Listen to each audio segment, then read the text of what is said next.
What's up, Grimly? Caleb user 7340, welcome. Wait, is that a different user? Somehow something tells me this is a bot. Malan, Mary Book Smart, how are you?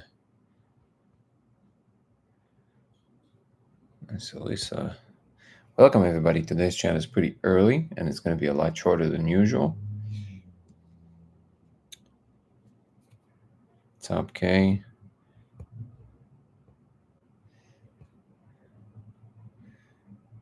No name, Redhead Mama. Welcome everybody. Gonna wait a couple more minutes just for everybody to show up. Saved by Grace, Bill, Arturo, Davon. Okay, we have some people on YouTube coming up. Welcome everybody. To all the newcomers who are not familiar, this channel mostly revolves around the simulation hypothesis. My name is Danny, and I'm claiming to have found proof that we live in a simulation. We meet here on the daily to discuss the discovery, the experiment, and science, philosophy, religion, and spirituality in general. So welcome everybody. Kenzie.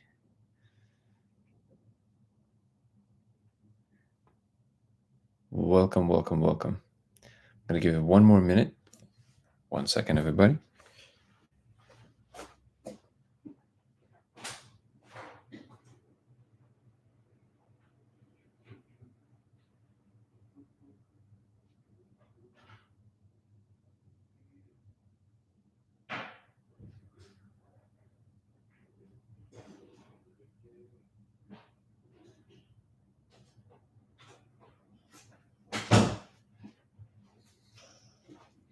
All right. Superman, Kovnia, paycheck. Okay. So I'm going to repeat it one more time. This channel mostly revolves around the simulation hypothesis. My name is Danny, and I'm claiming to have found proof that we live in a simulation. We meet here on the daily. What's up, Darude? Good to see you.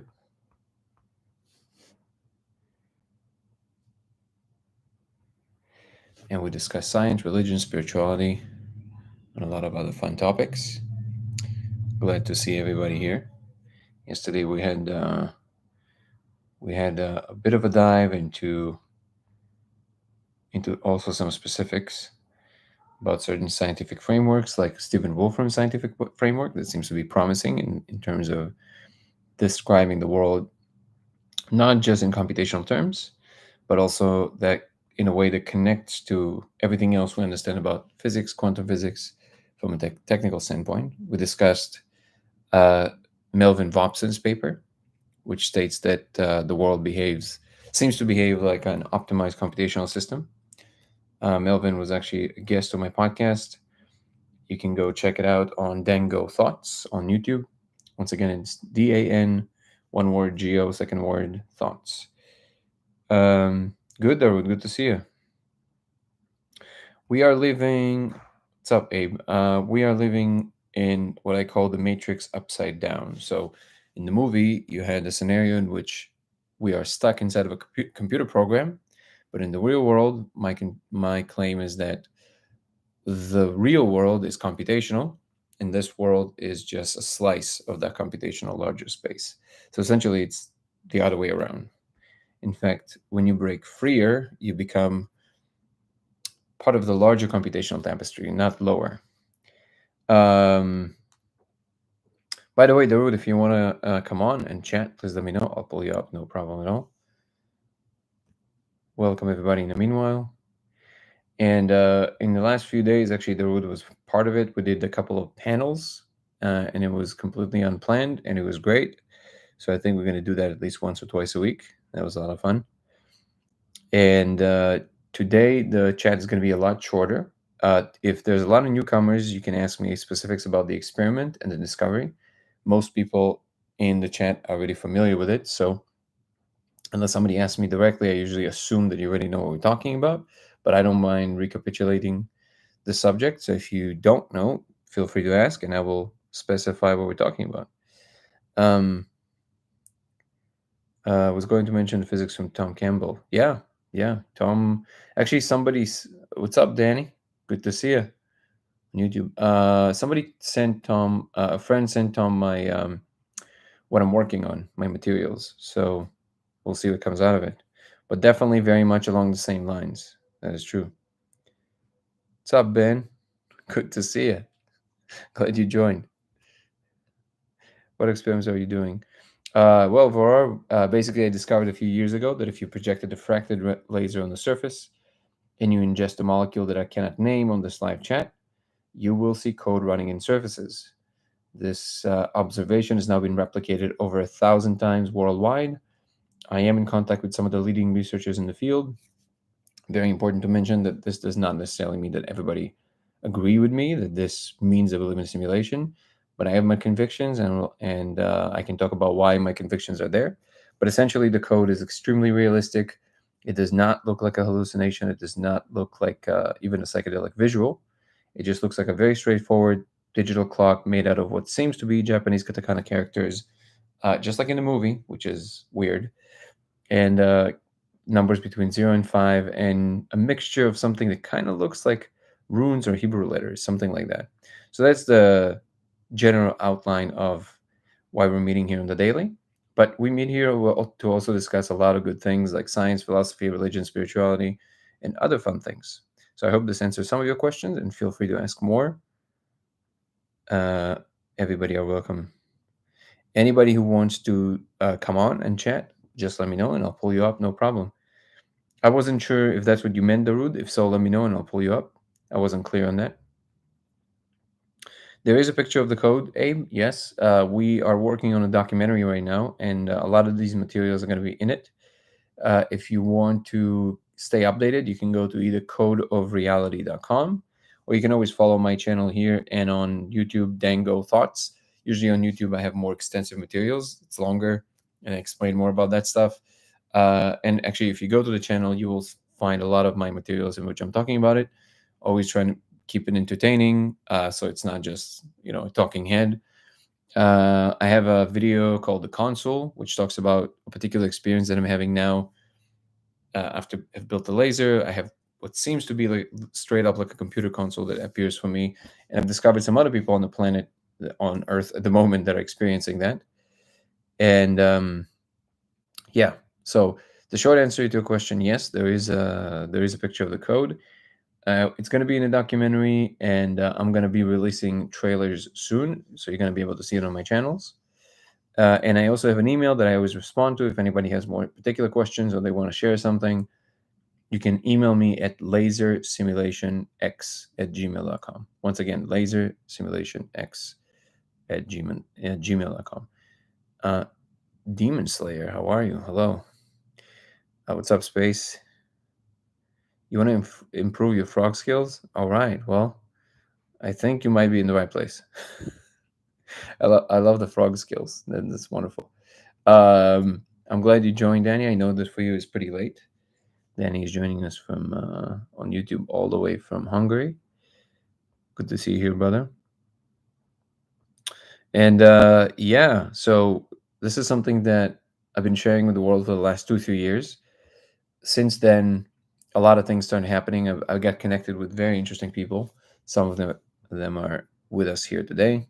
Some people reach out, and with this journey of me kind of discovering both what I found, and through that, I'm discovering that a lot of people are experiencing all kinds of different interesting new things, let's just call it. So some people experience it as what we would call the awakening, the deeper understanding that we're all connected in a very tangible way. Some people are experiencing it as they have a much clearer vision of a technological future. And some people think that this narrative of the technological future versus the spiritual future, they're somehow mutually exclusive. That's not my position. I think the ultimate vision is that all of it is one story trying to tell itself, and we're just experiencing it in different ways. Um, what time is it? Where I am right now? We have 4:20. Look at that, exactly. Pickett is Meyer here. Who is Meyer? Or I'm just mispronouncing it. Are you Doctor Strange? Maybe, who knows? Have you tried the light on vibrational frequency plate you can manipulate while you observe? That is actually a great question, Stranger Nine. Thank you for that. I tried. What I have noticed is that if you do like a metronome in front of it at a particular speed, you do see, the flicker actually helps you see the code easier. You can achieve a similar thing if you kind of go like this with your eyes. I know it's weird, but if you do that, you can actually see the code easier for some reason, maybe because it kind of freezes frame. You can also look from the side. Usually an angle really helps. Now a few people told me this, and I noticed it myself, that if you look from the side of the wall, so if you project the laser, and let's say we're projecting the laser from here, from where you guys are, and this is the end of the wall. So if the band of the light hits the end of the wall here, if you go from the side of the wall, so not straight at it, but from the side of the wall, and kind of go back and forth like this with your eyes until you see where you can see the code in the tiny sliver of where it kind of falls on the curve, you should be able to almost like you see the code from the inside, and that actually makes the image also a lot more coherent. But to your question directly, the vibrating surface I haven't tried yet. I was thinking about this. I was thinking about actually just getting like a Chladni plate and just do the different vibrations so you can both see what kind of patterns emerge and then see if there's any correlation between what the light is doing, what the code that we're seeing is doing in relationship to the actual frequency. But that's a great question. The business, finally, we got you here. You like my ears? Thank you. You like how they're sticking out?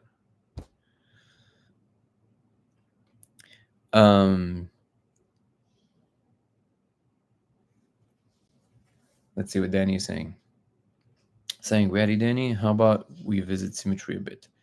Doesn't it have a perfect feel to it? Interesting that we are attracted to symmetrical faces, as if it guides us to find a perfect pair. If someone has a more symmetrical face, eyes focus on and light coming in have more parallel angles. Does one have to be cross-eyed then? That we just correct angles when going cross-eyed? No. No, not cross-eyed, but it's almost the opposite. It's almost like it's almost like you're separating your eyes. Just a kind of similar gesture when you're doing with the magic eye. You know that these visual illusions where you have two-dimensional surfaces and you do this weird thing with your eyes, and then you can see the three-dimensional image pop out. So that's essentially would be the same thing. Gonna invite the business per usual.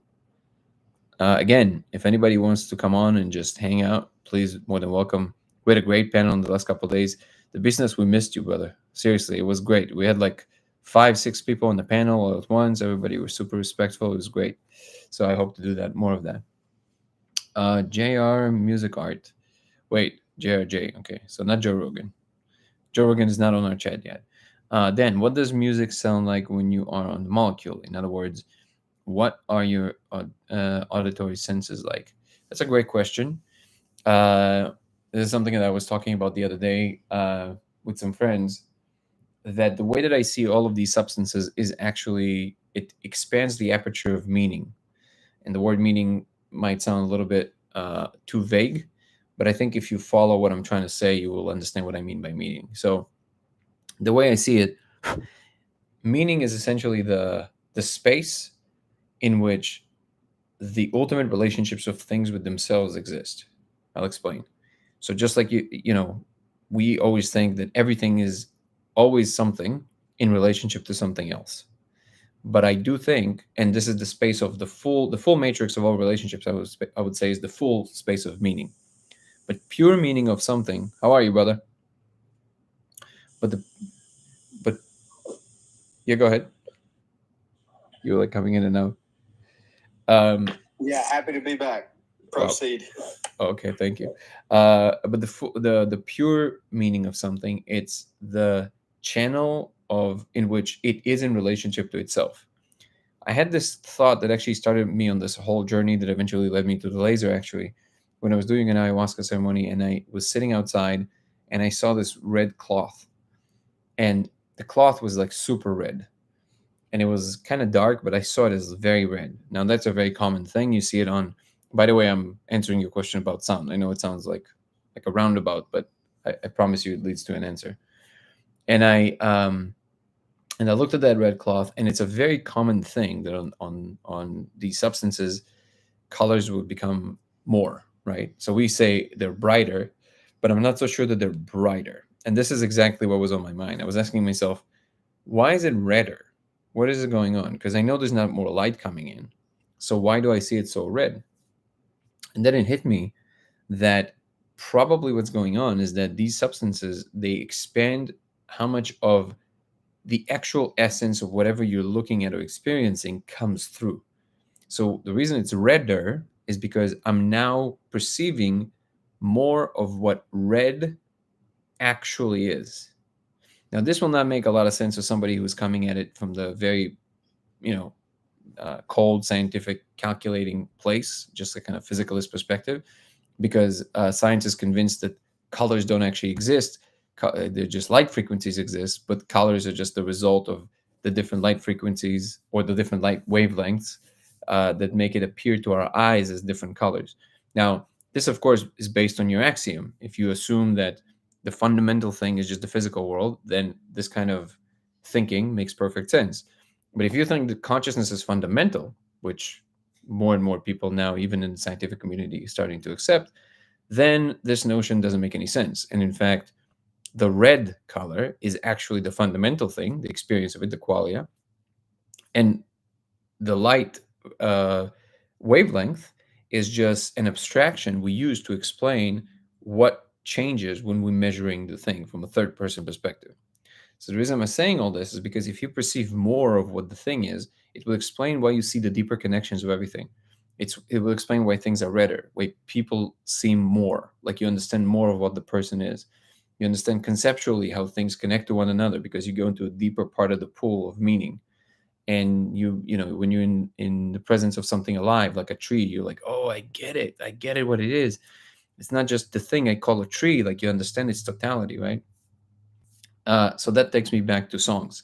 When you hear a song, when you're really paying attention to it, you get more of the meaning of it. And that usually happens when, like, you know, when we go through a breakup or something like that, and you're in pain. So everything becomes something that you pay more attention to, of the flavor that kind of speaks to you. So a love song would mean more to you, right? And you hear more in the song. All of a sudden, you see all the connections and the melody is more. And that I would I would say is basically always in all these substances. On the molecule, you have the added element that it just feels extremely realistic, like you're going to a place. But this meaning aperture is the same, and then obviously you perceive more of whatever you're hearing. In addition to that, they can probably add some content, which can happen because the molecule is so powerful they can actually literally build on top of whatever you're listening to. So there's no like a clear cut answer. The short answer is it definitely can sound very different, but I think that that's a property that applies to most of these substances. What did you want to say, brother? Oh, I was just having a thought as you were talking about like the red being redder and like no like think seeing a tree and like knowing like, oh, not just that it's a tree, but like why it's a tree. And then also adding on that, you know how like it feels like you're downloading petabytes of information when you're in that space, but you can't really pinpoint it. The image I had in my head, it's like when you're looking at a tree and you've got all this like extra information about it, it's almost like not only do you know that it's a seed that grew into a tree, but it's like you get every like decision that it's like, all right, I started as a seed, and then that when that seed decided to split into two, and then the decision to go this way, that way, you get like every decision that seed ever made from going into the ground to becoming a tree all at once. So that kind of, I don't know if that makes sense. Like not only you see that it's a tree, but you know why it's a tree. It's like you get the download of every decision it made to become a tree all at once. Yep. And the only thing I would add to that, I agree with that. By the way, Danny, I'm seeing your comments. I just want to finish with this thought, and then I'm definitely going to address your first comment about symmetry. I appreciate you. Thank you so much for the rose. Also, thank you. So let me first address it. So first of all, I fully agree with you there. And this is, by the way, why I'm saying that. And we got an ice cream cone as well. This is why I'm saying that I think that consciousness or experience is actually the best data consolidation device possible. Because in the end of the day, when you think about, you know, all of these again, third person descriptions of things, like the measurements of them, the processes that they go through, the logic behind what these things, how these things happen, and in what sequence, and all of that stuff. It is helpful to build certain things. But if you just want to, what term should I use? Know them, like truly, like just know what they are. The imprint of just this, right? The greenery of the tree, the all these relationships you just described. If you just take it in all at once and you truly like there with the thing, all of these relationships, they're now you're describing it, but in that moment you just know them. You just know, and it's not just the relationships; it's also the actual function, like how it connects to the greater thing, scheme of things. How what is the fractal element in it, and how it expresses itself throughout all the the different dimensions and all that stuff. The deeper you go, the more apparent these things are. And by the way, Danny, that is actually tying us really nicely to your point, because symmetries are at the core of that. The ultimate bottom, or bottom or top, whatever, however you want to visualize this, uh, vision of this like ultimate meaning, it's what you would call God, right? It is the ultimate meaning that from alpha to omega, it is what it is in relationship to itself. So it is the ultimate arc, right? That's the deepest meaning of like the whole thing that binds the whole thing. But it has different levels, and I do think that that's the best way to actually register how all the souls experienced everything. It's just like all the sets of experiences contain within them the full spectrum of the whole gamut of experiences in total. And a quick answer to you, delectably deviant. Have you read Brave New World? Yes, absolutely, and it does feel like we're living through these times with the woke police. To be honest, what do you want to say about it? Just one more thing. I really appreciate you recommending watching Leo Gura's interview with the Toe podcast. Mm-hmm. That was like that was one of the most interesting 7.5 hour podcasts I've ever listened to. It took me a couple of days. Dude, you And listened to the whole thing? I'm now halfway through part 2 as well. And wow, the stuff that I'm having to integrate, but so exciting to ponder. Like, I just wanted to thank you. That I feel like everyone should watch Leo Gura's interview on the Toe podcast, because if you want to unlock stuff in your mind that just will make life so much easier for you, I recommend listening to that. I can't say I did that, but maybe I should. I will. I just watched clips, but yeah, anybody who wants the Toe podcast, Theories of Everything podcast with Kurt Mungo, and is it Leo Gura? Gura?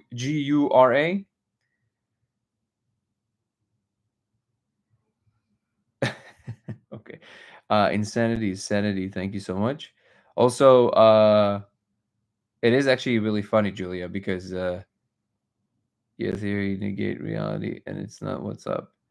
Well, I'm glad you're here to tell us what's up. Thank you, Julia.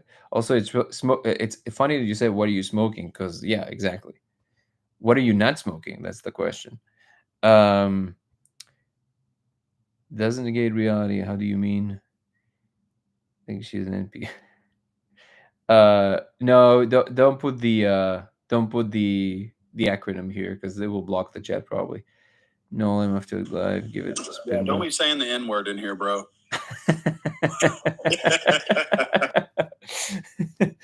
It's really funny. Allow that anymore? The what? I'm just kidding. No, I didn't hear. That's all. But please tell us the joke. So do they not allow the N word anymore? I'm just kidding. Apparently not. Jesus, it's crazy.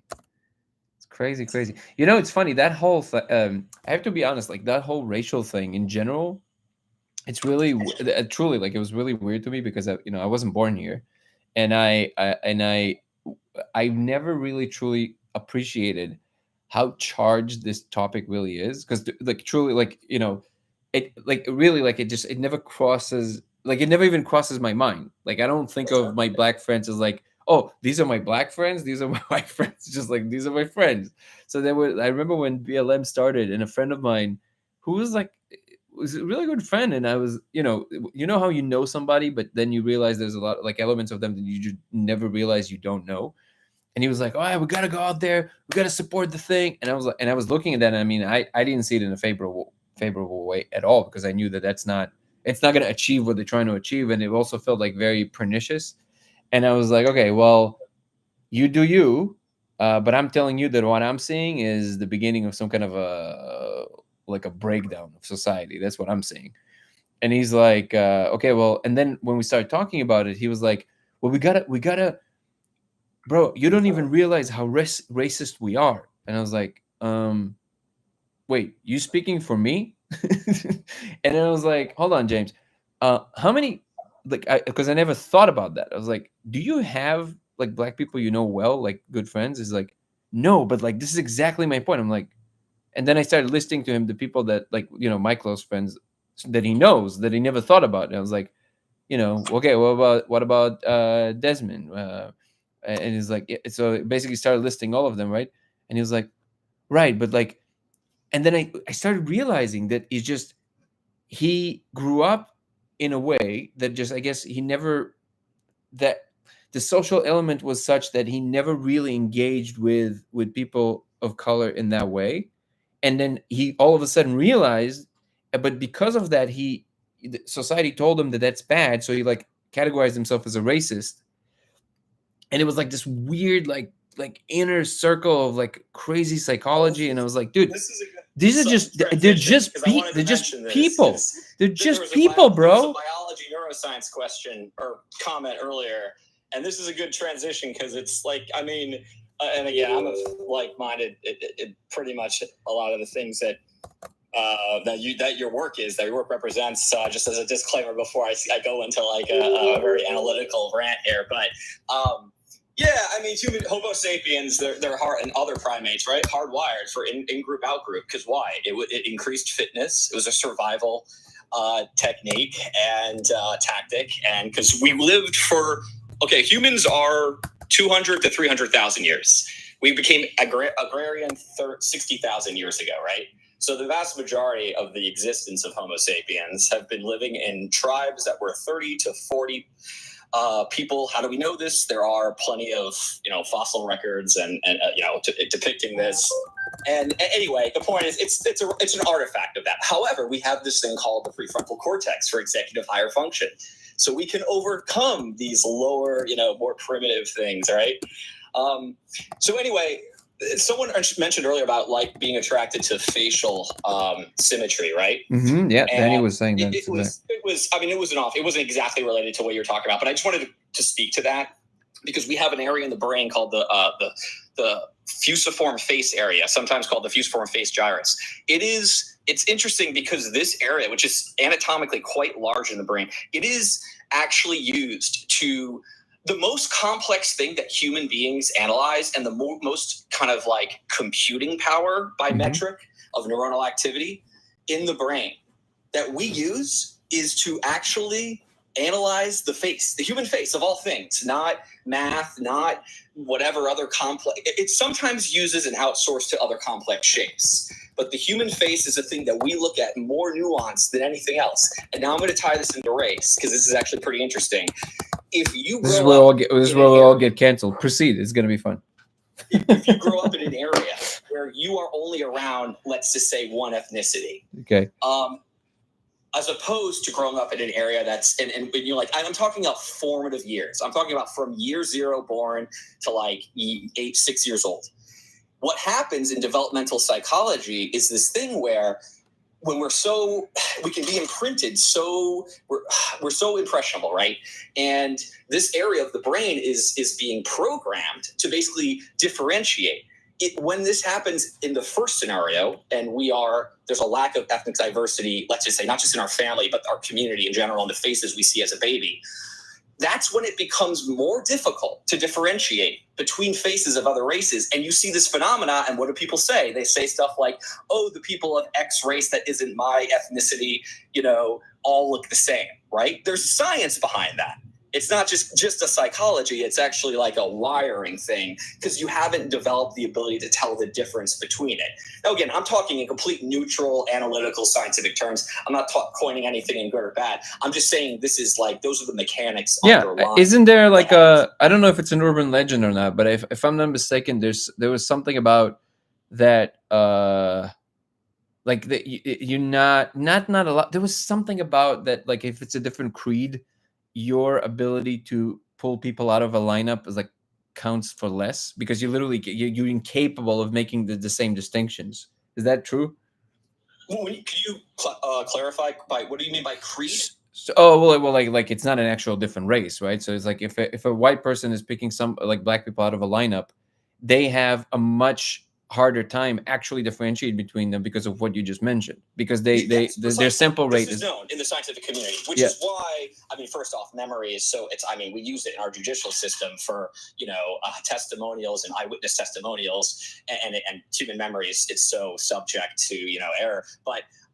Yes, this does occur. So, I mean, and again, but the exception here is if you grew up in either a multi-ethnic family or you just simply were in a community and, maybe friends and neighbors, etc., that inability to diminish between facial features of an ethnicity that is not your own family's is diminished and mitigated by being exposed to others during those very formative phases in your very early years. Right. And because I actually love taking things to the universal. So just to respond to you, Tony, and before I do, I just want to mention very shortly that actually the guy who was talking about the symmetry is the same guy that recommended originally to watch that podcast to me, the one with Leo Gura, Danny Giorfi. Thank you so much. He's with us on YouTube, so he can't see your comments here. But to your comment, Tony, that society is racist by structure, even if you and we are not. I would submit to you that this perception you have is exactly what I'm talking about. That you have this perception because you are from here. That is not the case, not here and not anywhere, but this narrative exists in the US very strongly. I will tell you what is the actual operative here, in my humble opinion, and that is just a human component of everything that Darude was just mentioning, which is the product of which we call xenophobia. So it's not that you have a structure in the brain responsible for recognition of the closest people to you, because for your survival mechanism, you're used to being in a group of about 100 people. And if you go beyond that, your ability to actually make differentiations becomes much, much harder. And especially with people that start departing with facial features, and that doesn't necessarily have to do with the color of their skin, that it exists even in Africa, where like it's all obviously most of we're talking about places in which there are only black people, right? But there's like crazy outgroup fighting between tribes. This violence exists throughout all of human history. It's not a especially Western thing. In fact, and this is the thing that really gets on people that are more liberals' nerves, and I am one, but I don't know why people don't allow themselves to just think in a reasonable way. The only I don't know if you know this, but right now, there's a lot of still slavery in the world. Okay, that was the case throughout all of human history, literally. The only place that ended, that decided but the only place that literally ended with they had to use force and a war and like everything. The first place that ended slavery, decided to end it, was actually the British Empire, and then America followed suit. So the only place that slavery was abolished is actually in the West. So now, this is not to say that there are no social ills, but this comment you just made, I'm telling you that is the problem in its totality. Not you. I'm saying this narrative that Americans believe in is the problem. Because the truth is that what is truly operative is behavior. So you're watching behavior, you're watching micro expressions, you're watching how people tend to behave, and then you generalize. Obviously, that's what your brain does. And if for a long period of time there's a certain particular kind of tension with a particular kind of looking person, eventually it will seep into the cultural zeitgeist. And yes, you would have this bias towards or against different, what I would call creeds, right? Because again, they're not a different race, but you would have this bias, but it exists everywhere, and it existed always. So there's no like special thing here. In fact, we are the only time in history in which we're starting to transcend it. So there's an illusion that is arising that all of a sudden we're like, oh my God, look at all this racism. No, you just have awareness of it now. So, and we're the only ones that are actually like mitigating for it. But the cure for it, which is, there's this famous interview with what's his face? Why am I always speaking? It's like a super famous Shawshank Redemption. What's his name? He was God in Morgan Freeman. Thank you. Yes. So there was this famous interview in which the guy from 60 Minutes, I think, he was like, asking him about racism, and he's like, well, listen, he's like, how do we solve it? I'm sure you've seen it even, but that's a great clip because it encapsulates, I think, what the true issue is, which is like, how do we solve it? And he goes, Morgan Freeman goes, stop talking about it. He's like, well, what do you mean? He's like, well, I'm going to stop calling you a white man, and I'm going to ask you to stop calling me a black man. I know you as whatever his name was. You know me as Morgan Freeman.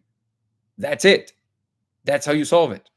Because we're just people. It's a lot of Americans. They don't. I mean, I'm American. I've only lived here my whole life in a lot of different states in a lot of parts of the country. But from traveling abroad and from speaking to others who are not natively American, and especially in Europe when I've been there, they don't just call people brown and black and white, and it's a different and they do in the U.S. here. We do this, and it's very ingrained systematically. As Tony mentioned, it is systematic. I agree, and the things I think we're saying that they don't counter anything about systematic racism. It's very real. It does exist. It's in the walls. It's in the infrastructure, and it's something that it would behoove everyone to work on. Yeah, well, I actually would to the best of one's ability. There's no apparent answer.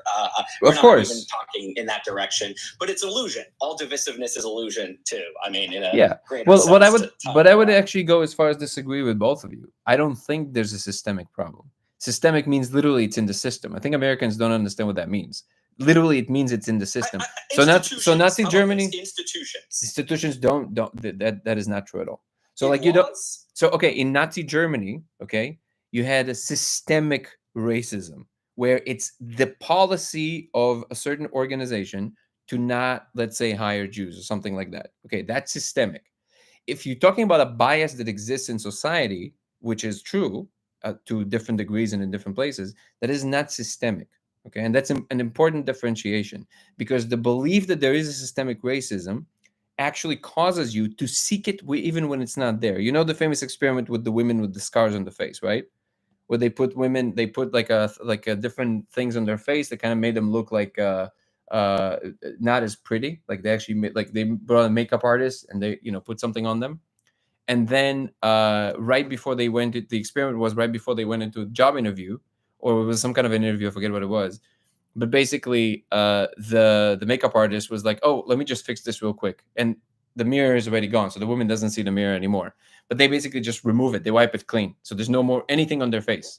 Then they go into the interview, and then after the interview, they're like, they looked at me because of A, B, C, because of the thing on my face. I know that.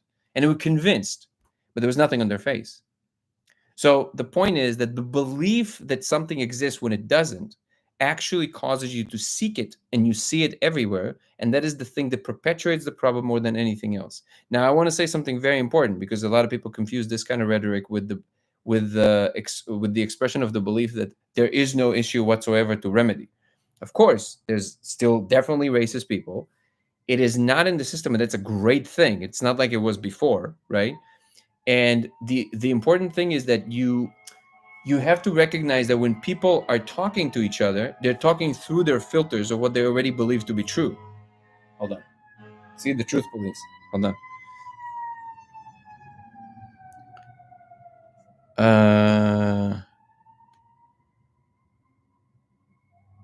Wait. There's some comments here that I think are important. I'm not going to forget what I was talking about. Give me 1 second.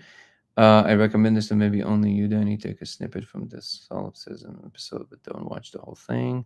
Video where explains why he deleted it in discussion with Connor. Okay. All right. So apparently it's just for me. The reason why I pulled you over is I think you've had too much to think. It is quite funny. Lesser minds need something to divide the world on, so that there is a bit never. So yeah, so let me just. So I think that ultimately, the the main thing to, I think if you want to talk about solutions, it kind of ties to something I was talking about on the live before, which is that the only way to truly bring change of any kind, it doesn't matter if it's in politics or society, it doesn't matter. It's to first look at yourself, like truly. Instead of doing this, oh, there's a problem over there, there's a problem over there. First of all, even if that is true, you can't do anything about it. You can't change the whatever's out there. What you can do is you can change something about your own behavior. So if you feel like you're seeing something on your channel a lot, maybe it's time to basically reflect. And I'm talking to myself as well, right?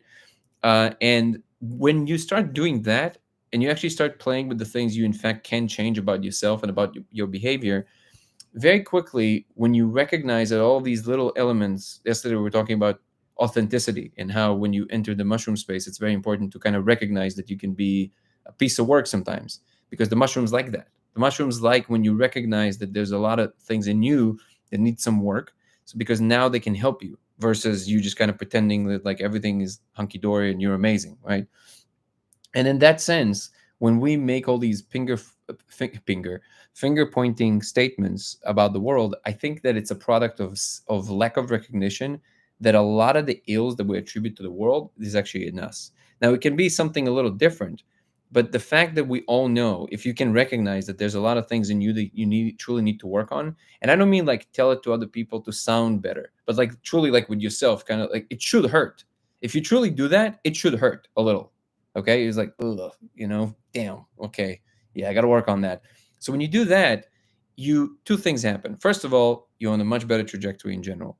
Second of all, you have a lot more compassion for anything that you think is wrong out there in someone else, because you realize, well, listen, I'm not an angel myself. So you realize that people just act out of the best place that they can, even if it looks horrific to you. And then you just basically allow them the space to rectify whatever it is. It doesn't mean that it doesn't need to be infinitely elastic. You don't have to allow for anything. But I'm not here under the delusion I'm going to convince anybody who's convinced of these things. But I'm telling you, again, as someone who traveled quite a bit, lived in other places in the world, this kind of vibe doesn't really even exist in a lot of places in Europe. Actually, now it might be changing because there's an actual problem. But and by the way, that's also a possibility, which is something that if you just think in terms of systemic racism, it prevents you from seeing it because it's like a no-go zone, and then you don't recognize actual danger when it's there. But for example, I'll give you an example from my life, right? The reason I know that real racism still exists because I've seen it here in the U.S., right? But it's definitely not like in the system. Like there's no laws, not in a corporation and not in any government that literally disfavors people because of their ethnicity. Like that's just not happening. And in fact, the corporation, it's against its interest to not hire somebody who's of a great value if they have the skills. That will be just crazy, right? But in fact, if you ask me, it's actually skewed the other way, that they would hire somebody with lesser skills because of the skin color, that is also crazy, by the way. This overcorrection will never work. It will eventually always backfire. Yeah, that's why there's been a pushback on affirmative action in college. You saw actually Harvard and UNC, which is my alum, start a lawsuit to appeal and remove the affirmative action. I haven't kept up with that. Maybe someone else here has kept up with what's going on in that legal status. But I'm aligned with the overcorrection. It's problematic. I mean, this is just super complex stuff. But I'm only going to touch so much of it. Of course, no, and it's again. This is not even. It's not like my hobby horse or anything. It doesn't really hold a lot of interest for me. It's just funny to me that it is such a big deal, and that's the thing that. So, like, I'll give you this one very short anecdote that it kind of illustrates like my conviction of where I am because I saw it in real time, right? And just to respond to you to Enviro Dreams, there are no victims, especially not in the U.S. Believe me. And anybody who thinks of themselves as a victim just basically just shooting themselves in the foot. But so I was with Michael, with one of my friends who's how should I say, very black. He's like the color of his skin is very, very dark. Okay. And we were good buddies from the parkour days, and we were like training, and then we were going to a Korean barbecue together. Now the thing is that Michael is actually from England. He's not from here, but he lives here. And we were I was driving, and he was sitting next to me, and we're going to the Korean barbecue, and we're laughing, blah blah blah blah blah, and all of a sudden we get pulled over, and I've never seen that live before. But like I knew it existed, but like I've never seen it live. And I knew that it would pull over because of him, because I saw that the police officer on the right hand side like kind of went next to us, and I never even thought about it. But then he kind of looked into the car, and then they pulled us over a second later. I was like, so I knew it had to be because of him, right? It had to be like, what other reason? What other reason? So then they're like, pull over, like I pull over, whatever. And then they were very aggressive. They were like, put your hands on the, and I was like, dude, that's crazy. And it's like, your what do you say? Something was expired. It's like your plates expired or something. And I was like, no, they didn't. He's like, yeah. It's like, you got to check that. And I was like, okay, like straight up, just not true. And I will never forget this. It was amazing because that's what basically just extinguished this whole thing. Michael is very, very charming and is hilarious. And then they were searching him, and it was like, do you have any drugs on you? And Michael goes, I can't do his British accent, but he goes like, no, I'm from England. It's not like that over there. It was amazing. And literally, they didn't know what to do with themselves. They were like, and they kind of stepped back. All right, well, you better check your whatever that is that expired. I'm like, okay. And so just to let you understand, I understand, right? But also, I've been on this planet long enough to tell you, and this is going to piss off a lot of people here. I have news for you, and this is 100% true. There's no such thing as white privilege. Okay? Doesn't exist. There are benefits at being born to particular societies, to particular people. That applies to everybody. That applies to black people, that applies to white people, applies to everybody. If you're born to a rich family, you have an advantage. That's how it goes. It's what it is. I had to struggle my whole life. I definitely don't know what white privilege is. Like I grew up in like the ghetto, like a really bad place. Okay. And like drugs were available since I was like 9 years old. It was crazy. Okay. I know for a fact that in order to make it from a particular place, you just have to struggle. And it's much easier to blame something versus actually go through the struggle, right? Now, the thing there is that I understand that you do have a situation where a big percentage of the black population suffers from certain socioeconomical conditions because of probably because it extends all the way to what happened, the horrific part of slavery in America. Yes, that is true. 100% true. However, the actual out of it will never, ever be pointing the finger and saying, what can somebody else do for me? There has to be some policies in place that help, but they cannot be of the flavor that overcorrects. They have to be of the flavor that gives the tools to empower somebody, not give them better opportunities with less need to work for it, but give them the actual tools to help them actually elevate themselves as a person. That's the only way. But by the way, the thing is, there's a much smaller percentage of black people in America, and you have a very, very thick slice of the white population that are under poverty. It's also true. So it's not when people have these discussions, I'm just kind of watching from the outside, even though I'm an American now and I love this country, but I'm watching these culturally a little bit from the outside because I have a completely different perception of it because I came from a different place. But when I am looking at it, what I see that is being missed from both sides, and people argue about this, is that whenever people say anything of the flavor of what I'm saying right now, if they're white skin, which by the way, if you judge somebody's words according to the color of their skin, that's racism. That is racism. Okay. But the point isn't that. The point is that when somebody says something like that, people think, oh, you're diminishing the actual suffering of other people. No. I'm telling you what will never work. Like, you can't make somebody believe they're a victim, and that's part of their operating system. If we are creating our own reality, right, then they believe that. They believe they are a victim, so they see everything in terms of their victim, and the system is suppressing them. That will guarantee their demise in many, many, many ways. Yeah, I want to jump in here. Sure, sure. First off, I agree with what you're saying, and I'm gonna add on it, Sure. and say I think so. There's some other variables in here, and they can elucidate some of these dynamics. Which is number one, yes, any sociological and economic study done on the predictor of success, and not by success of inner happiness, but by success of how Americans rate success, which is how do we rate it by, right? How much money we make, our status in society, our career, etc. The number one predictor. By the way, sorry, I continue, but BK, I don't know why you subtracted your participation. I can totally pull you up. You just disappeared. Go ahead, continue, brother. Yeah, I was saying the number one predictor of financial and economic success in America is what you were born into. So if you were born into more of it, that's the most more than anything else. It supersedes race, ethnicity. It supersedes whether you're male or female. It supersedes sexual orientation. It supersedes what part of the U.S. you're born in. It is the most robust factor. Again, you can find, this isn't just one or two studies. You can find this peer review edited in study after study after study on sociology and economics. So that's just a fact. And yes, it's some people struggle, I think, to look at it analytically. And here's why. I'm going to get into this. I mean, I think some of this is obvious, so I'm stating some stuff that people are like, well, yeah, duh. But it's the narrative. It's in the news. It's what's pushed and talked about constantly.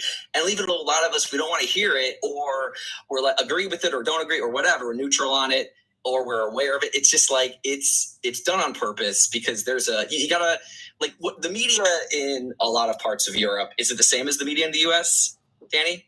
If what? The media, like basic media. What are you asking me about the media? I missed it. The media, like news stations, like how they talk about politics. It's not the same in Europe as here. There's only two parties. Oh no, there's biases all over at this point, it's just part of the model, right? So now it's because the way that the clicks work, it's just like the only way for a media outlet to survive, right? So I would say that's across the board now. It just exists everywhere now, unfortunately. Maybe it's exacerbated here. At least it factors in then. Maybe if it's America is really good at advertising things, because the market size is so enormous. So they're perfected marketing, and essentially now all news networks are they're just in the business of marketing of ideas. That's it. Oh yeah, no, they're corporate sponsored. It's barely true, like an actual journalistic. It's not a neutral journalistic platform. When I say it, I literally mean all of them. I'm not I'm a progressive guy. I'm on the left, but pretty far out there, frankly. But it's like MSNBC, NBC, all of them. I mean, just New York Times, all of them.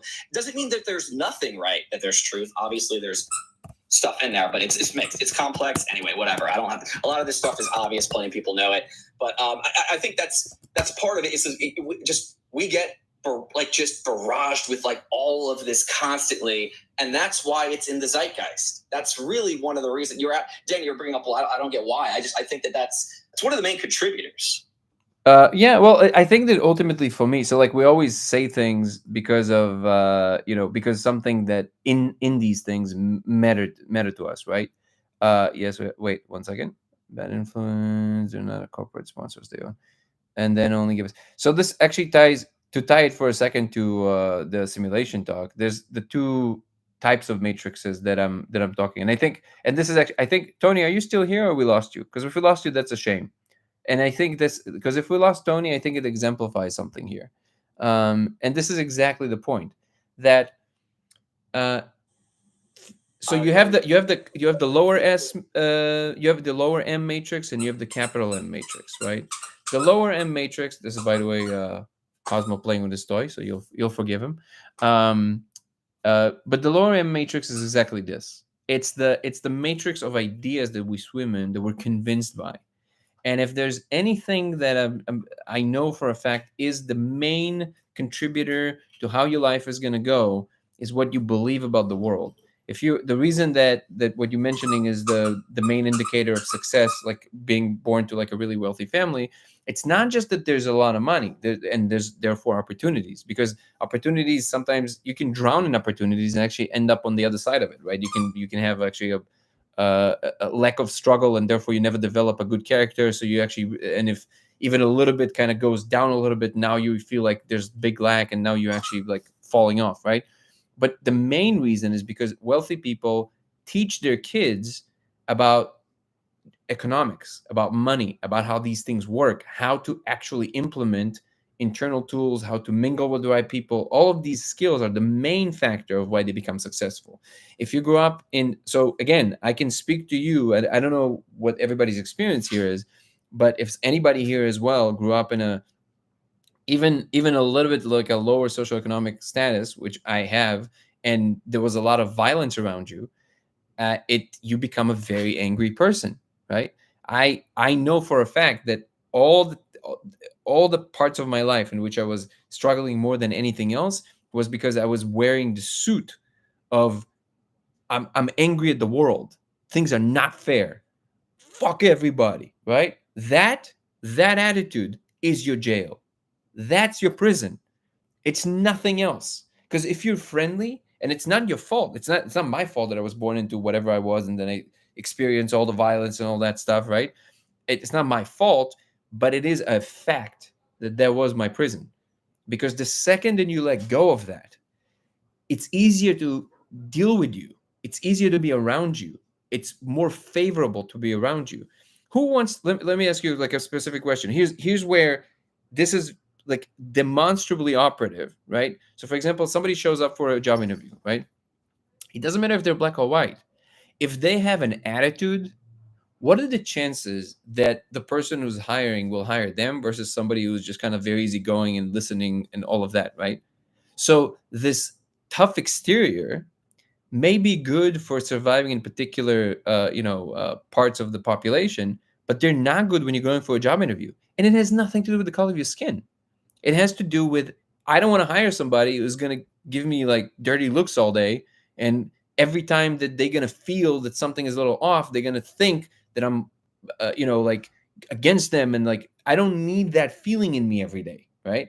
So this is the main cause, I would submit to you, for why certain percentage of the population suffers these negative elements of being alive and being in society.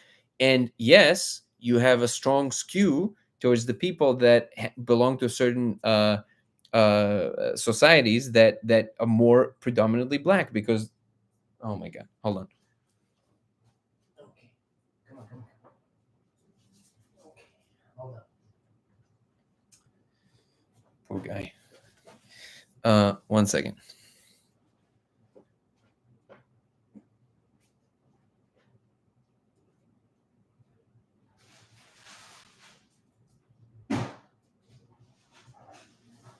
This is exactly why I give a kiss to everyone that I interview with.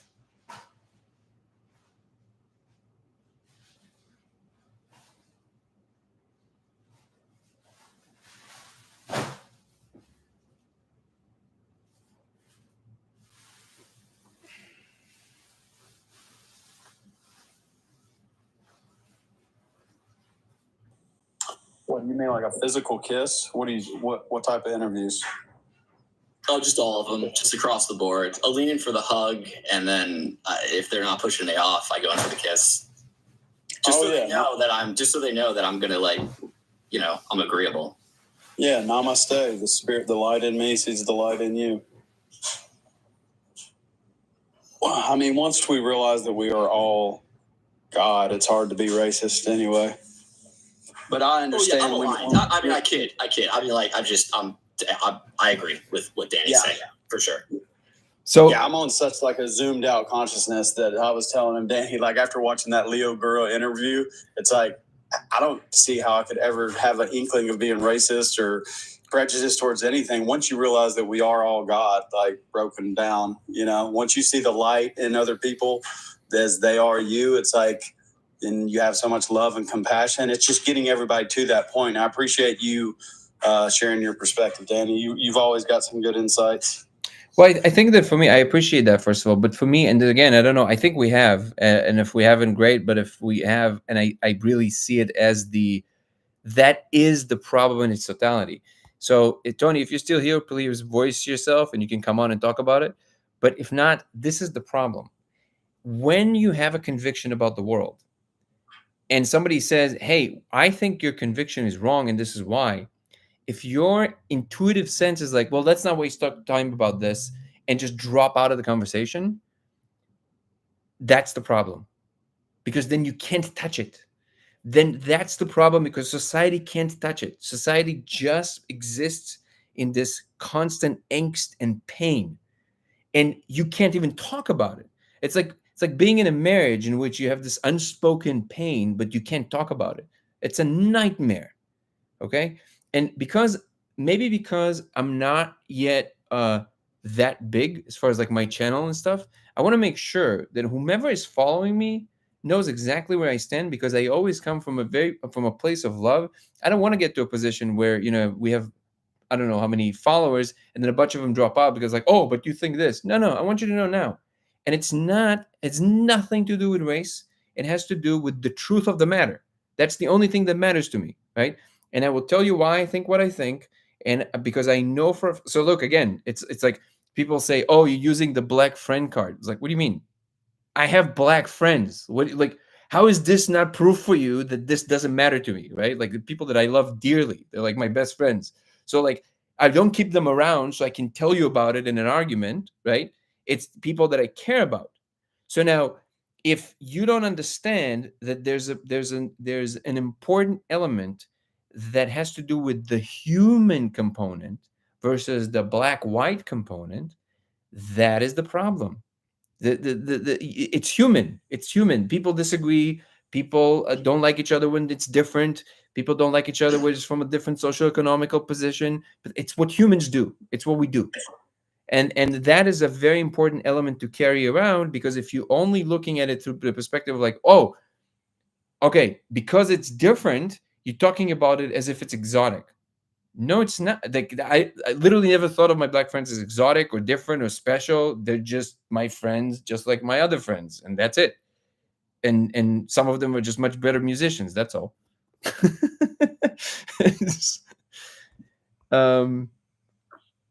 Hey, Danny. Yeah.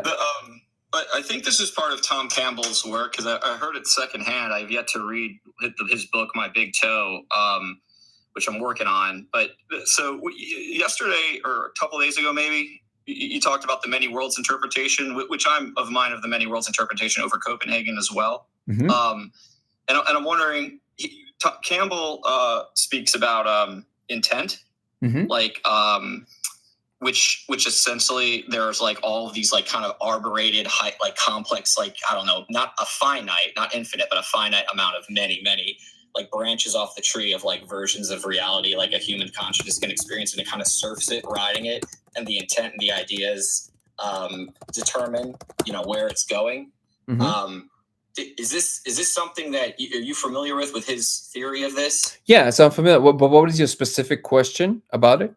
So what I was going to ask is, that was the context, and what I was going to ask is, so he phrases it more or less as actualized, but yet the many world theory, these other iterations, these other parallel timelines, right, exist simultaneous. So if our consciousness kind of surfs one from our perspective in this dense 3D, whatever 4D world, like we perceive one, what's perceiving the others? What are your thoughts on that? If we're perceiving the so according from what I understand from Campbell and from this whole kind of narrative, is that there is no other. So then how is that both true and the multi-world theory true? If like, let's say I make a decision right now to put up my left hand, but in an alternate reality, I made a decision to put on my right. Like, so you just split off. Are you familiar with this is exactly what actually I think Danny was talking about. Wait, okay, this is just sending me a barrage of comments on YouTube. Guys, I'll respond in one moment. Let me just finish this one point. So Stephen Wolfram's model, I think, is the most helpful here. Basically, you have one observer in all of existence, and it breaks itself down to all the different pathways. And in each universe, that's the break.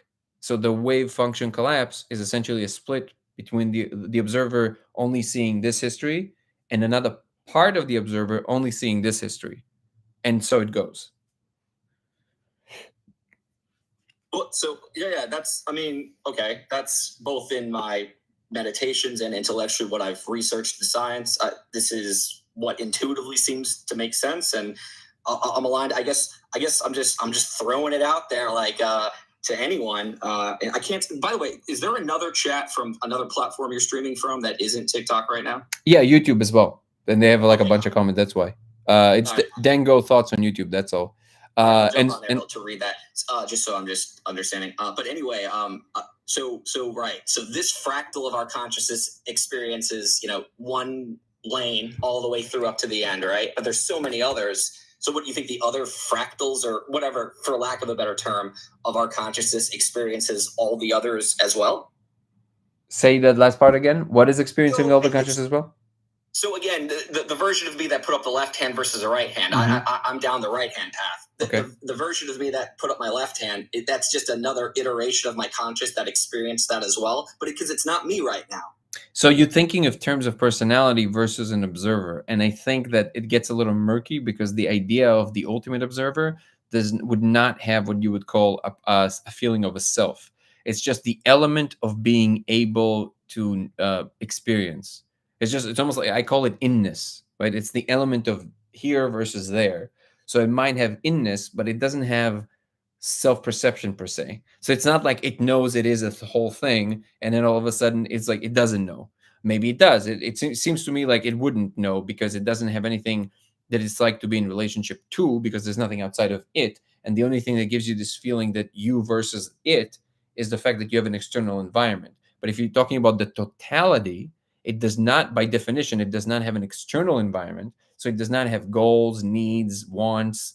It doesn't have drives of any kind. It just is what it is. So in that sense, it just provides the element of experience. And these experiences, they're infinite in scope. And the big old question is like, is this the fundamental thing, or is what we would call the objective space that doesn't necessarily have any consciousness fundamental thing, and somehow consciousness arises from it? I think it's the former. But directly to your question, it's not like it's losing a totality of a self and gaining a little self. It never had a totality of a self. It's just an experience. That part I get. Yeah.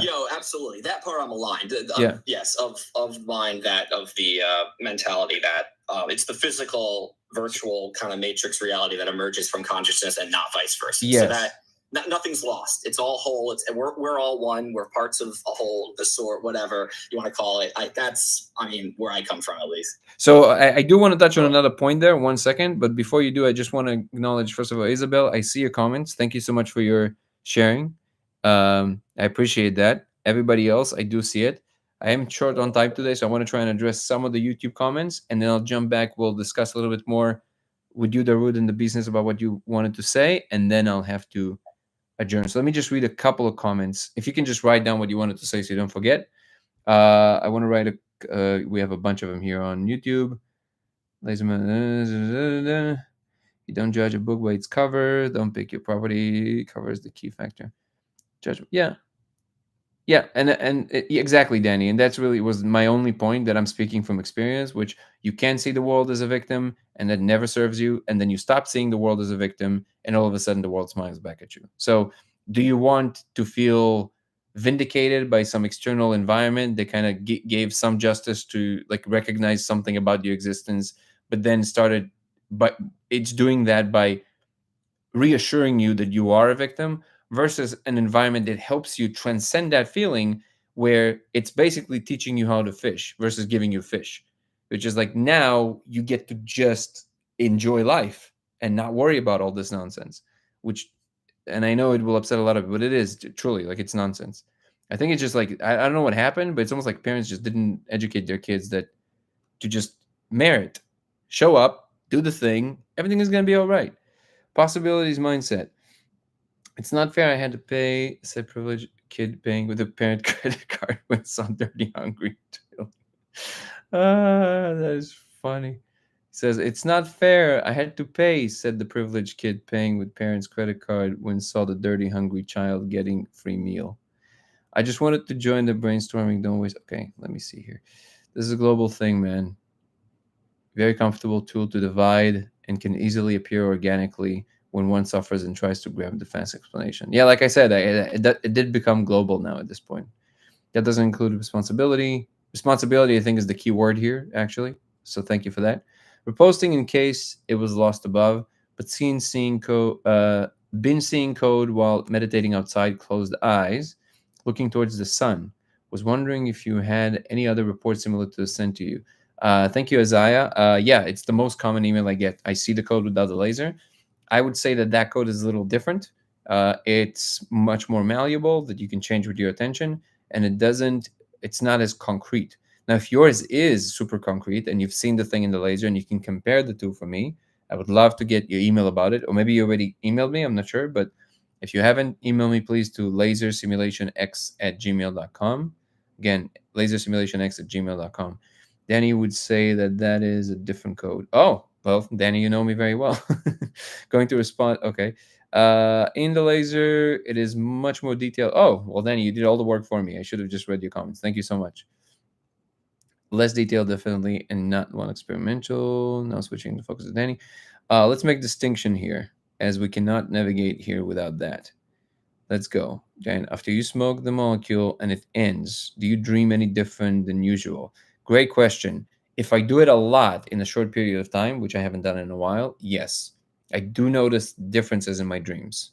They become much more realistic and vivid. And one time I straight up smoked in the dream. Like I was in the dream and then I smoked and I had a full blown experience in the dream. And Isaiah, feel free again to email me to lasersimulationx@gmail.com. Oh, come on, man. Okay, there we go. You can. Okay, ignore this one. Jesus.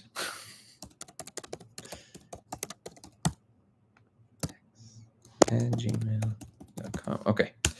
Okay, guys. So apologies today for being super short on time. I have about 8 more minutes, so let's take a couple more things. I think that the entities that told you not to share the discovery of the code are the ones that are part of Source that are trying to slow down the realization of us realizing we're all one, because that's kind of game over once that happens. But we're going to keep on pushing. No, it's not even that I'm really trying to go against the grain. It's just that it's indecisive, right?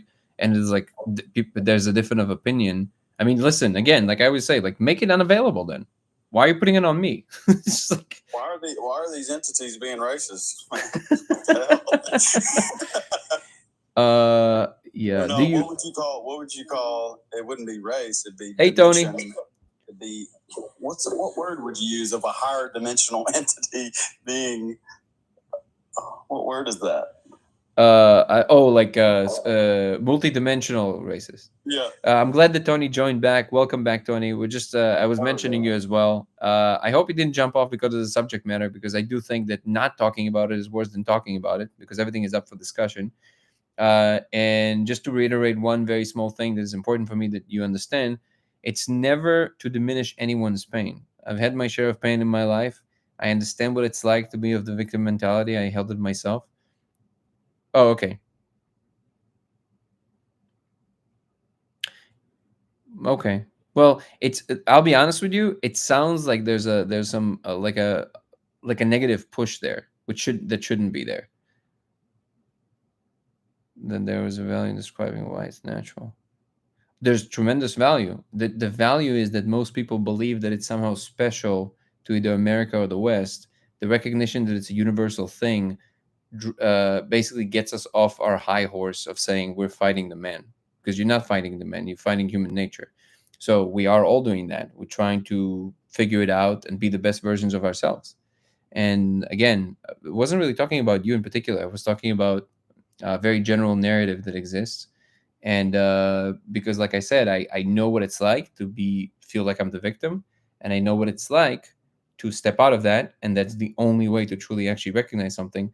So what I'm saying is that there is no value, as far as I'm concerned, in insisting to help people understand that they're victims, because it actually takes them the wrong path. They're going away from salvation. They're going away from the light. They're going away from feeling satisfied and happy in life. That's the deeper point. Spiral dynamic makes differentiation that early developmental level have to fight their own battles. One early battle category is racism. Wait, let me read it again. Spiral dynamic makes a differentiation that early developmental levels have a fight for their own battles. One early battle category is racism. Later developmental level eventually becomes unifiers. Okay, I see. So like the different. So he's Danny. I think what he's saying is that in the spiritual pursuit, you have these different levels of ascending, and if I understood you say what I'm saying correctly, it's basically always around the separation element. So one of the separation elements is that there's race, then there's racism, then there's all of these like separating factors, and then eventually you kind of transcend them and you realize, oh, there's no races, we're just people. Oh, there's no, even that is not a real separation. We're just basically one with the entire biosphere. Oh, we're just one with this like multidimensional structure, basically. Common thing that smart people say, and it's tired. Oh, okay. Well, sure. I respect that. I'm not trying to sound like a broken record. I never talk about this stuff, so it just kind of came up, and I thought it was fascinating for me to watch it from the outside, and I feel like it's different. They ever use mirrors when reviewing the code? I wouldn't use just one mirror because it will bounce into your eye and can actually do damage to your cornea. It actually translates to say, "Don't be racist." Can't help myself, man. It's my favorite thing. But when viewing the code, and oh yeah, the mirror. So the mirror, don't use the mirror because it can actually bounce back into your cornea and actually do damage. Would you? There is a way to probably do it. I should probably play with these things, but we need to put like barriers and to see what the best angle is. I'll try and figure it out and see what comes out of it. And all that. One thing that somebody suggested is if we project it from the mirror, it bounce back to a wall, do we see more or less of it? I would assume it wouldn't be any different than just like staring at that one wall, really, but we'll never know until we figure it out. And in any case, glad you're back. And yeah. What else? Hey, Danny. Yeah. For the experiments, or at least the viewing of the laser, which is something I haven't spoken about yet. I've looked at your website only a couple times, and I haven't done this. But are you interested in at some point maybe collaborating? I'm not talking about myself, but I mean like someone who's doing neuroscientific research in an academic lab that would be able to like measure EEG and brain waves. Oh, absolutely, yeah. Doing this, is this something of interest to you? Absolutely. So right now this is a very apropos thing. So right now we're actually working on one of the people that apparently was following me for a while. He reached out, we spoke, and so we have one Telegram group that kind of exists, kind of hovers there, but it's more kind of like closer fans that showed up like right in the beginning. So it was like maybe two and a half years ago, and then we just kind of stayed in touch, and we always like exchange ideas and all kinds of stuff. Right now I'm working on actually building a whole team that's purely for the purpose of advancing the study, right? So this would fall squarely into that. So we need people with organizational skills, technical skills, scientists, people who can actually make things happen, and with an open mind. So absolutely, this would be of great value, and we'll start putting it together very, very soon. So yes is the answer. Family till next. See you, the business. Good to see you. Mirror to my show 2 copies of the code. Mirror. I doubt it because the mirror basically it just jumps, like it just reflects. Well, some of it goes in, but most of it is reflected in the mirror. So this model has surreal projection in the future in which everyone transcends the concept of separations. Why surreal? Well, who cleans the toilet then? When Elon Musk appears with an android. Well, yeah, I mean, I would assume that would be the case, right? Robots will clean the toilet. But also sometimes daily routine, like an actual exercise, is something that is very important. Maybe one of them is cleaning the toilet. Let me see here. All right, guys. I'm also gonna jump off. Gotta go visit family. Love you all, Tony, you included. Hope you're staying with us. And that's it. We'll see you guys tomorrow. Peace and love. Later. See you, YouTube. Short and sweet. Love you all.